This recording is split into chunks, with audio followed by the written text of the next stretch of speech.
అసెంబ్లీలో CM Revanth speech కు కల్వకుంట్ల కుటుంబం అల్లాడిపోతోందని ప్రభుత్వ విప్ ఆది శ్రీనివాస్ ఎద్దేవా చేశారు. గత 5 ఏళ్ల తప్పులను 10 ఏళ్ల తప్పులను అసెంబ్లీ వేదికగా తూర్పారబట్టడంతో కేటీఆర్ హరీష్ రావు తల్లడిల్లిపోతున్నారన్నారు. కల్వకుంట్ల కుటుంబం అవినీతి చరిత్రను అసెంబ్లీలో ఎండగట్టారని ఆది శ్రీనివాస్ అన్నారు. కేటీఆర్ అసహనం తగ్గించుకోవాలని, మైండ్ కంట్రోల్లో పెట్టుకోవాలని సూచించారు.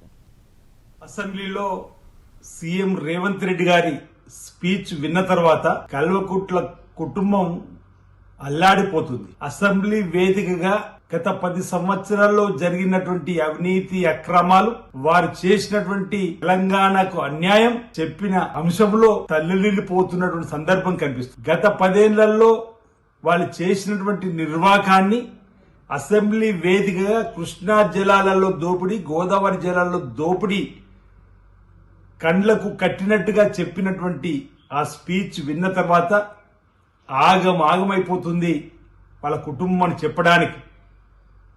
ఈరోజు కేటీఆర్ గారి మాటలు పీక్ స్టేజ్కి వెళ్ళిపోయినాయి. ఏం మాట్లాడుతుండో ఈరోజు తెలంగాణ సమానం గమనిస్తున్న వేళ రాహుల్ గాంధీ గారిని ఉరిదీయాలంటున్నారు. ప్రత్యేక తెలంగాణ రాష్ట్రం ఇచ్చిన శ్రీమతి సోనియా గాంధీ కుమారుడు రాహుల్ గాంధీ గారిని పట్టుకొని ఉరి తీయాలని చెప్పనే స్టేజ్కి పీక్స్ వెళ్లిపోయినటువంటి సందర్భంలో తెన్నింటి వాసాలు లెక్క పెట్టేటువంటి వారిని తెలంగాణ సమాజం క్షమించదు. గ్రామీణ ప్రాంతాల్లో